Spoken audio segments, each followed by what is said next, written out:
Notre tour d'Europe fait une halte à Lyon. Nous sommes devant le siège d'Euronews, le fameux cube vert, et on est avec Annelise Borges, journaliste de la chaîne World. Bonjour. Bonjour Cyril. Annelise, je t'ai retrouvé il y a une semaine à la frontière franco-espagnole, mais toi tu étais déjà sur la route depuis plus de 2 semaines à travers le Portugal et l'Espagne.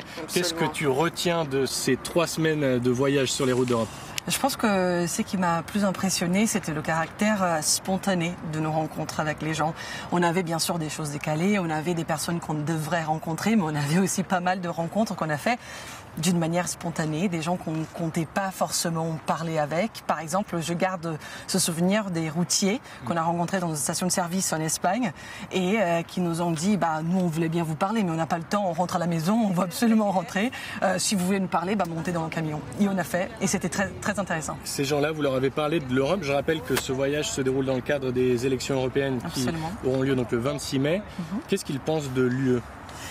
Ça, c'était très intéressant parce qu'effectivement, il y avait beaucoup de personnes qui m'ont parlé de l'Union européenne et qui m'ont parlé des bénéfices, etc. Mais on a aussi entendu beaucoup des gens qui nous disaient qu'ils ne sentaient pas.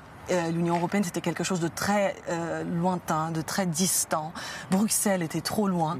Les hommes politiques en Bruxelles ne connaissaient pas la réalité du terrain, leur quotidien, leurs problèmes. Il y a une scène justement qui m'a frappé. Vous étiez au Portugal, je crois, dans la rue, et vous demandez à des gens qu'est-ce que vous pensez du Brexit. Et là, qu'est-ce qu'ils répondent ? Silence. Il y a un silence et ils savent pas du tout de quoi on parle. Quelques minutes après, on a expliqué donc de quoi il s'agissait et effectivement, ils avaient déjà entendu parler, mais franchement, ça les intéressait pas plus que ça. Eux, ils étaient plus inquiets avec leurs problèmes du quotidien. Et pour toi, qu'est-ce qui t'a plus marqué ? Je retiendrai notre rencontre avec les Gilets jaunes à Narbonne.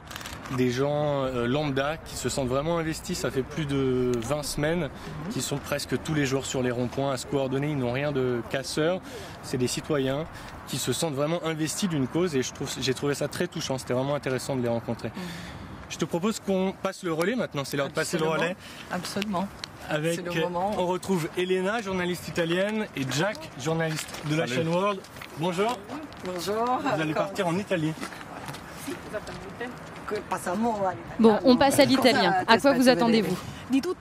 À tout et plus encore, parce que l'Italie est un pays très important qui en ce moment traverse une phase délicate au cœur des affaires européennes, souvent en opposition avec Bruxelles et les autres pays du bloc européen. Et nous allons écouter la voix des Italiens aussi, ce qui les inquiète, ce qui les inspire. Qu'attendent-ils des élections européennes ? Et surtout, sont-ils intéressés par les informations qui concernent l'Europe ? On va justement vous raconter les histoires les plus importantes qui représentent le pays, n'est-ce pas Jack ?